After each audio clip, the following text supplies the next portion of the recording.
Today's presentation will focus on the analysis of Pavel Tsatsouline's minimalist program, The Quick and the Dead. Pavel is a former USA and Soviet Special Forces fitness consultant. He's founder of the Strong First Fitness Forum and has written a number of highly popular programs. He's an advocate for minimalist, kettlebell and bodyweight programming.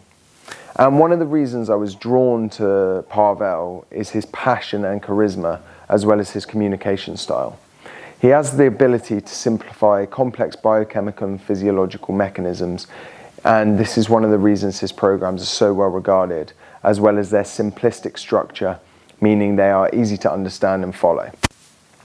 But none of this takes away from the possible impact these training modalities can have on athletes and the general fitness enthusiast alike. In order to highlight Pavel's naturally playful and analytical style of delivery, I would first of all like to provide an anecdote which exemplifies for me the thought process that's gone into the creation of the Q&D protocol.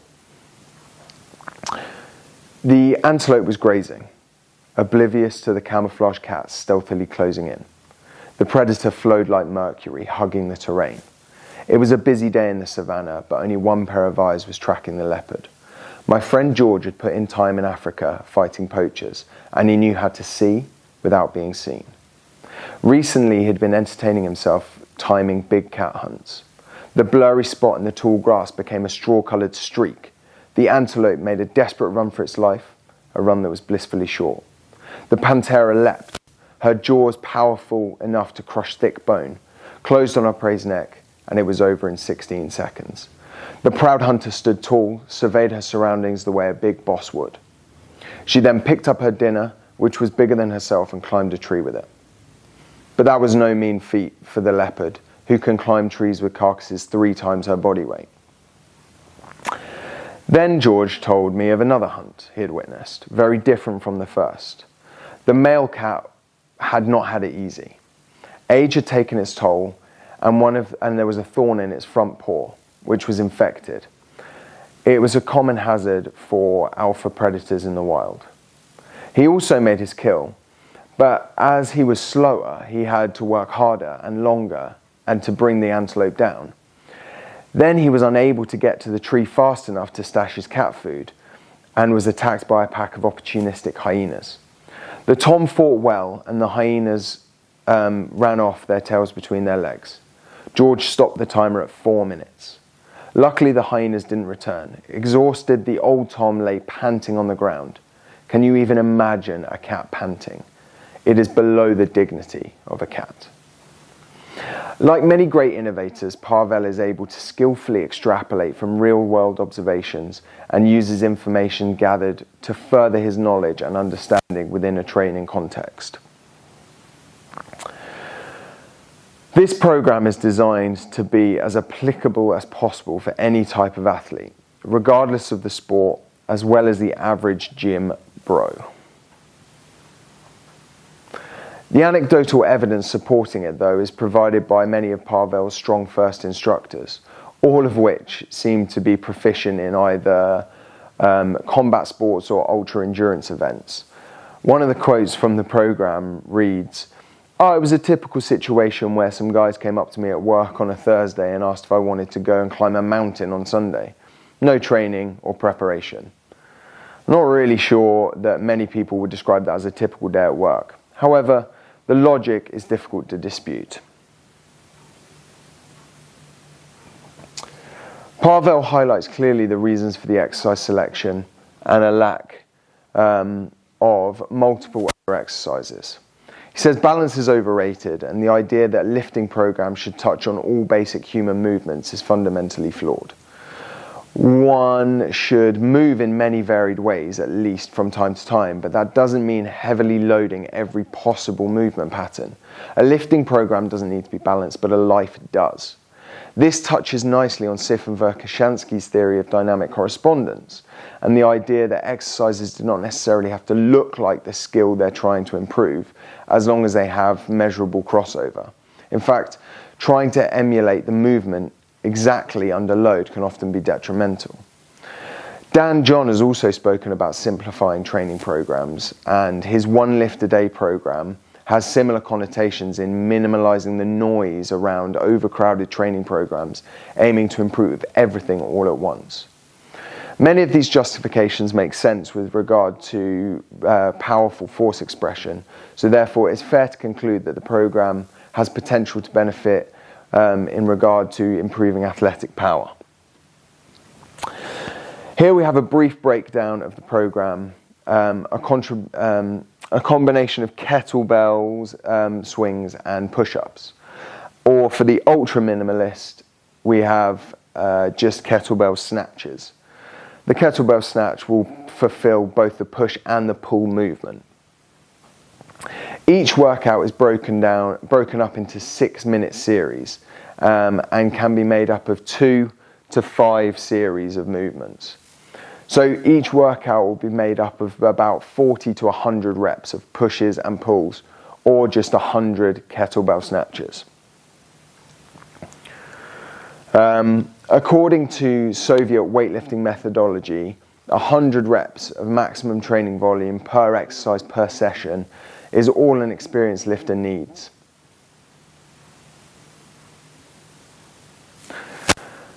The program suggests that the number of series should be decided by the roll of a dice.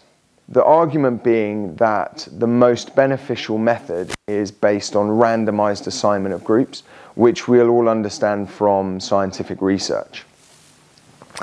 If we select how many series, our bias towards certain combinations will dictate the series duration, not necessarily object variability. This being said, progressive overload is very popular and has been shown in countless studies to be effective. A 2021 paper by Palmer Munoz et al. Looked at the difference between traditional progressive overload and non-progressive overload on plyometric ability. He concluded that progressive overload was more effective across the board on physical performance components.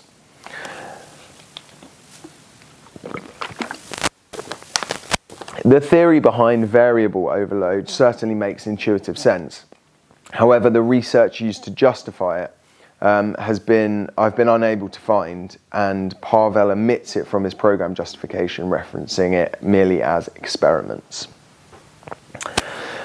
The main theory behind this program is maximizing powerful force production whilst minimizing toxicity in the form of lactic acid. This is a type of training that was popularized by Sif and Verkhoshansky in the 70s. Verkhoshansky proposed the theory as a question. What if, instead of training the athlete to tolerate ever-increasing concentrations of lactic acid, we train them just to produce less? They named it anti-glycolytic training because it aims to max out the phosphocreatine system without utilizing the glycolytic system too much and producing high amounts of lactate, something which has been popularized worldwide now in the form of high-intensity interval training, a form of training that has short, intense bouts of exercise interspersed with short rest periods, aims to maximize the production of lactic acid and therefore thought to elicit higher adaptive responses. A concept Tsatsouline passionately disagrees with, claiming that increases the destruction of mitochondria. Tsatsouline ascertains the benefit of anti-glycolytic training are down to the myokinase system and the increased production of AMPK, which stimulates mitochondrial growth. The myokinase system also limits the use of the glycolytic system, which creates lactic acid as a byproduct. Professor Yakovlev indicates increased AMPK production between 10 to 20 seconds of high-intensity exercise. And he concludes that fitness level and sex are factors that affect the speed at which mitochondria is enhanced. But the sweet spot for most people is around 15 seconds plus or minus 5. Therefore, the Q&D protocol is specifically designed for athletes to be working maximally for between 15 and 20 seconds. When analyzing the use of kettlebells, it would appear that using kettlebells training can improve power and has been shown to be just as effective as exercises like explosive deadlifts. It's also been shown to improve strength and aerobic capacity as well as the power, and makes it an incredibly useful training tool.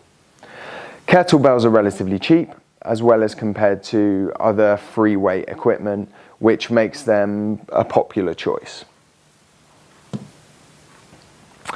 Because of the specificity of the program, however, the athlete would need to have quite a few kettlebells at their disposal, which could become as expensive as other equipment choices. Kettlebells only go up in 4 kg increments, and therefore chances to optimal weight might fall between two of those kettlebells. Managing the speed at which you swing the kettlebell is also very determined on the weight of the kettlebell, and will have an impact on power production. According to the kinetic energy equation, kinetic energy equals mass multiplied by velocity squared. Therefore, if you double the mass of the kettlebell, you double the power output. But if you double the speed, the power is quadrupled. The posterior chain is also constantly working during kettlebell exercises, and for less experienced lifters, there is a chance that injuries could occur by overstressing the lower back and hamstrings if they're not sufficiently robust. Ora vacui is taken from fine art, which describes the artist's fear of empty space. Program design can have a similar problem where coaches feel the need to load it with huge variety of exercises, rep sets, schemes, speed components, etc. What Pavel's done is simplified all of this and utilizes two major movement patterns that have most carryover and the vast array of skills and sports. A phrase I often use is something maybe simple, but however, it doesn't mean it's easy. This program appears to be grounded in solid research, and however, the research mainly is out of Soviet Russia and is really hard to access, and in many cases impossible to get in English. The simplicity of this program makes it wonderfully easy to follow. However, many people may be suspicious of its simplicity. Pavel's wonderful use of language, as well as his anecdotal references from a huge variety of different subject matters, makes his articles and programs wonderfully appealing. Overall, I believe this program has the potential to be hugely beneficial and certainly opens the minds to a more minimalistic approach in the future.